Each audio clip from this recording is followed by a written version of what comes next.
Tossa del Mar is a postcard come to life.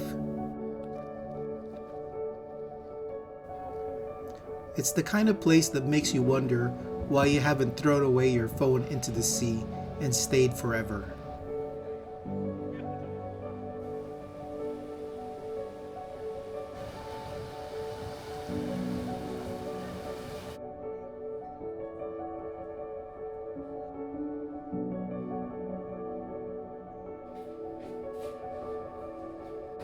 I arrived at the unassuming bus station, a nondescript entryway to what could only be described as a Mediterranean dreamscape.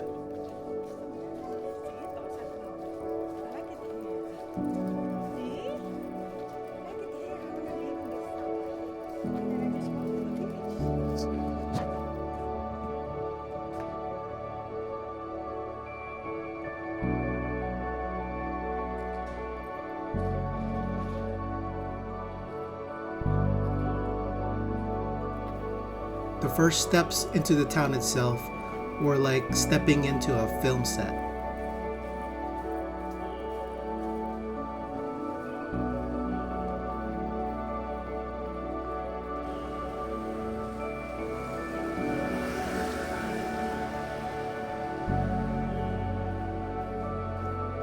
Shopkeepers moved leisurely, setting up displays of local ceramics, embroidered textiles, and the occasional cluster of beach hats in every shade of sun-kissed optimism.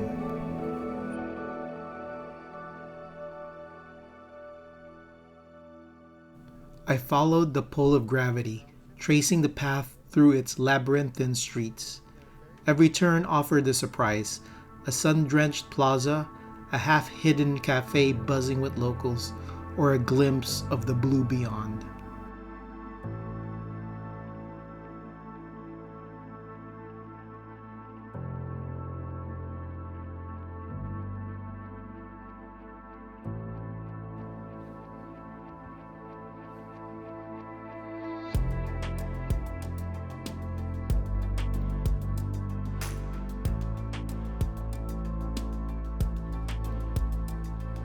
It wasn't just a beach. This was the Platja Gran, a crescent of golden sand embraced by the sea and guarded by the historic old town on one end.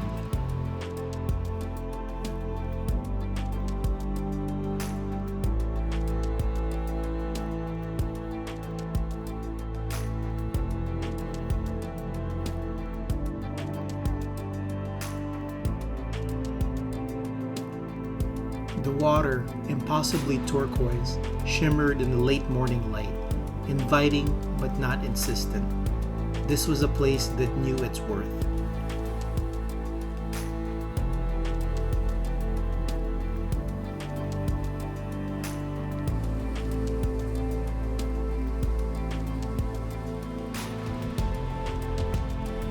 I didn't go to the beach right away.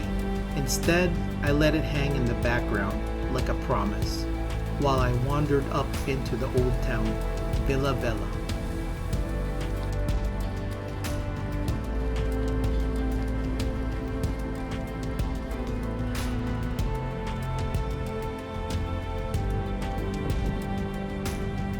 A stone archway led me into this ancient fortress, a village within a village, perched high above the bay.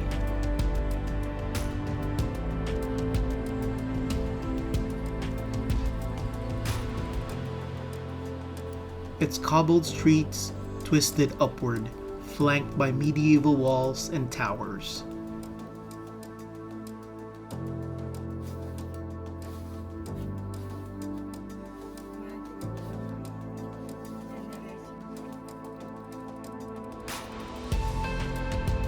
The climb wasn't strenuous, but it was just enough to justify the gelato I'd already planned to indulge in later.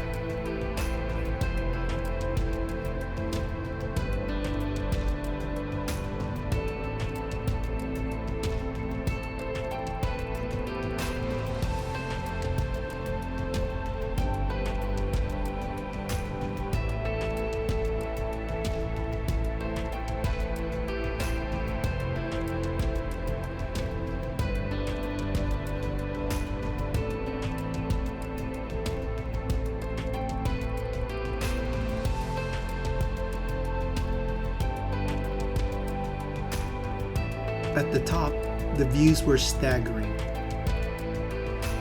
Below, the beach spread out in a perfect arc, dotted with umbrellas and sunbathers who look like they've been plucked from the pages of a vintage Mediterranean travel brochure.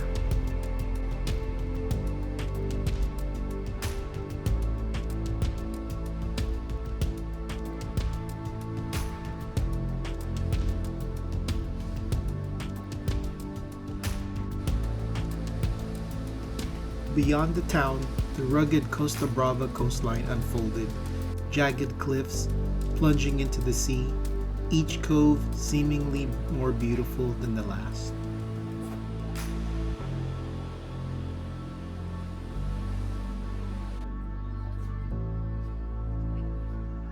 The romantic ruins of Vila Vella and Tossa are a dreamscape caught between history and the eternal shimmer of the Mediterranean.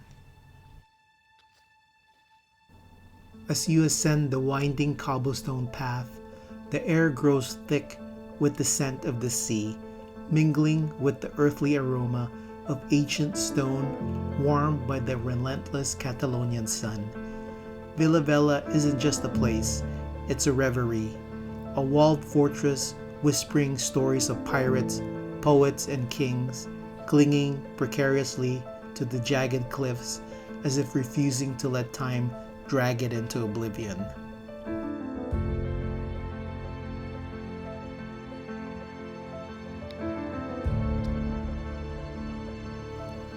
Above the roar of waves crashing against the craggy coastline, there's a strange peace here, the kind that makes you pause and think about your place in the world.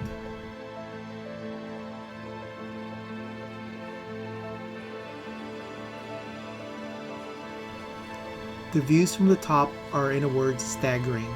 Stand on the edge of the ramparts, and you'll be greeted by the kind of panorama that etches itself permanently into your memory.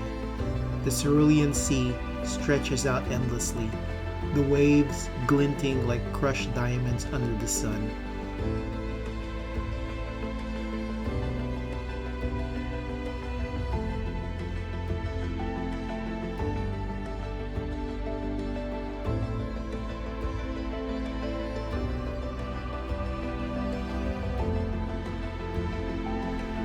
The ruins are imperfect, weathered by centuries of storms and human indifference, but that's where their beauty lies. They are resilient, unapologetic, authentic.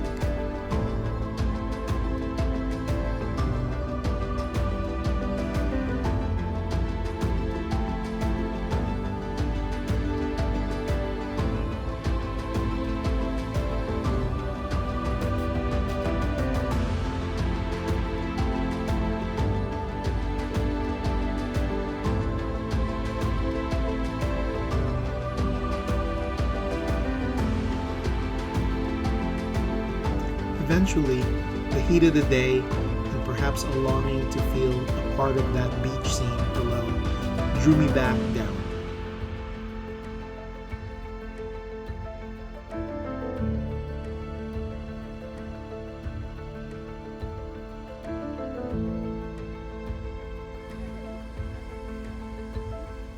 The afternoon brought a different kind of magic.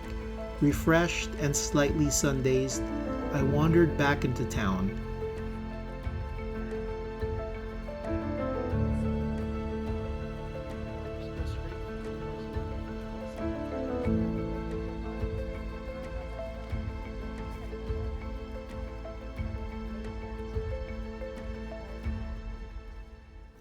The streets were quieter now, the midday heat having driven most people indoors.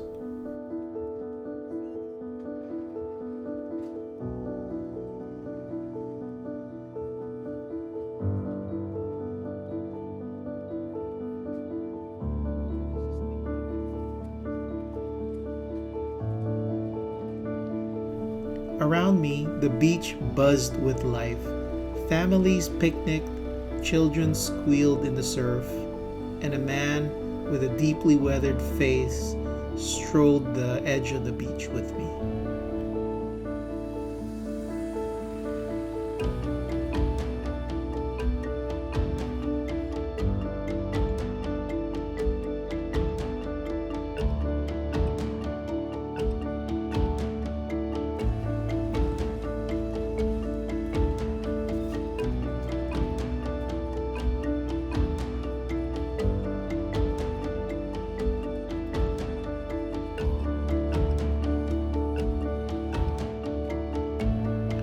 found a cafe tucked into a quiet corner and ordered a cafe con leche.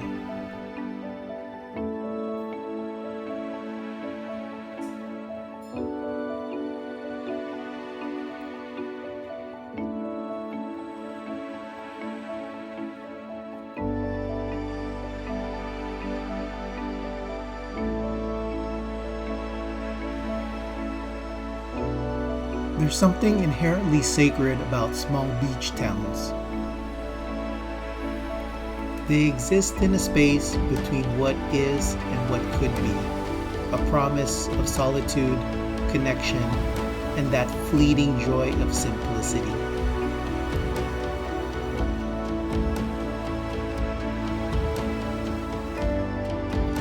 Today, I found myself drawn to Platja Mar Menuda.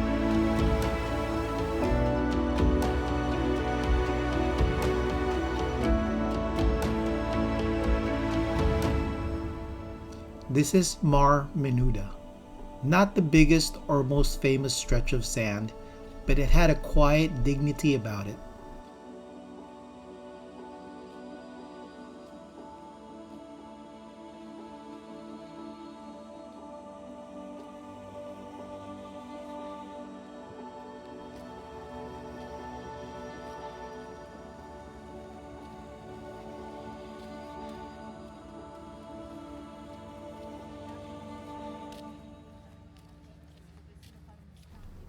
A crescent-shaped refuge framed by rocky outcrops and crystalline waters that seem to stretch endlessly into the Mediterranean blue.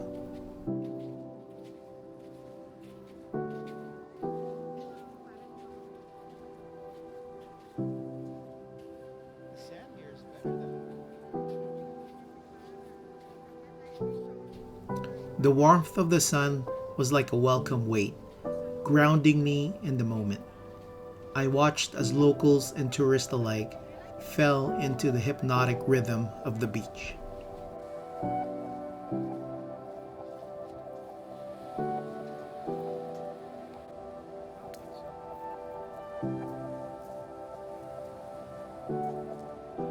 I set down my bag on the sand, just where the waves licked the shore.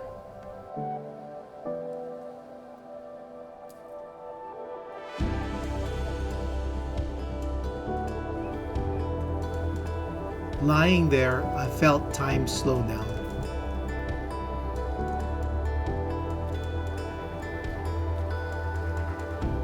But it wasn't just the scene, it was the sounds, the constant soothing hiss of waves, the occasional cry of a gull, the laughter and chatter that punctuated the afternoon.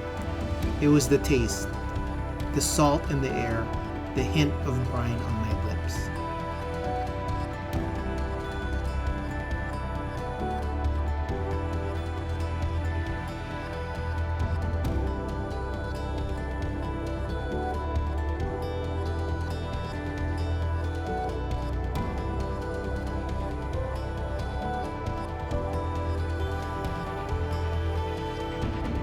Mar Menuda wasn't just a beach. It was a reminder that life's greatest luxuries are the simplest. The sun on your skin, the sound of the sea, the rare and beautiful privilege of doing absolutely nothing at all.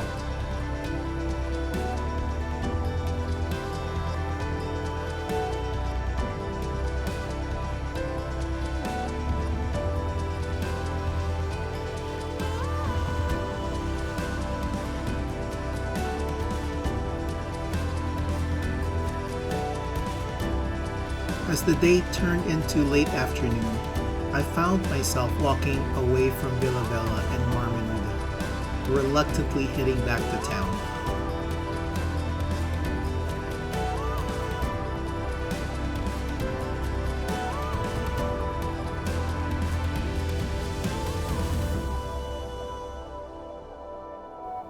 These are the times when my mind wanders, what it's like for locals to live here.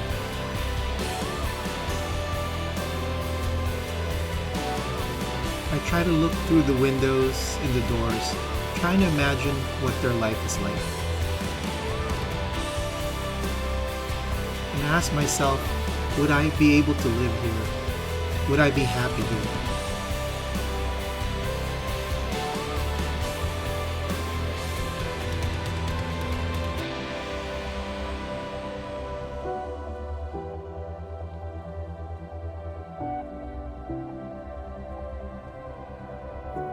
Tossa de Mar is a kind of place that teases you with the idea of a different life. A simpler one, maybe. A better one? I don't know. That's harder to say.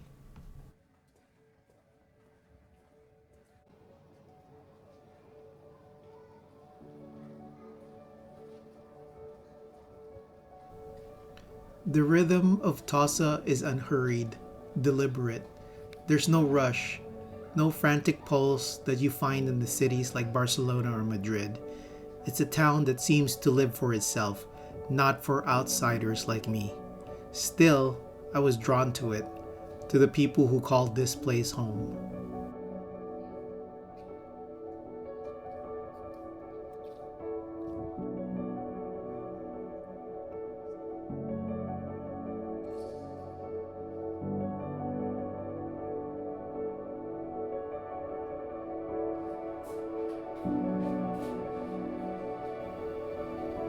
Wandering its narrow, cobbled streets, I felt like an interloper in history, the whispers of centuries past brushing against my skin.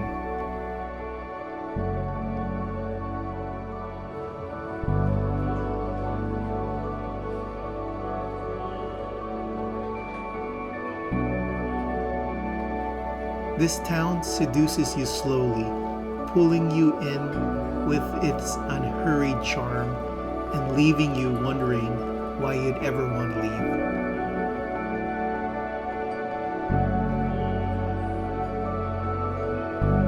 Tossa de Mar doesn't demand anything of you. It simply exists, offering itself as a place to pause, to breathe, to remember what it feels like to be human. For a brief, beautiful moment, I did just that.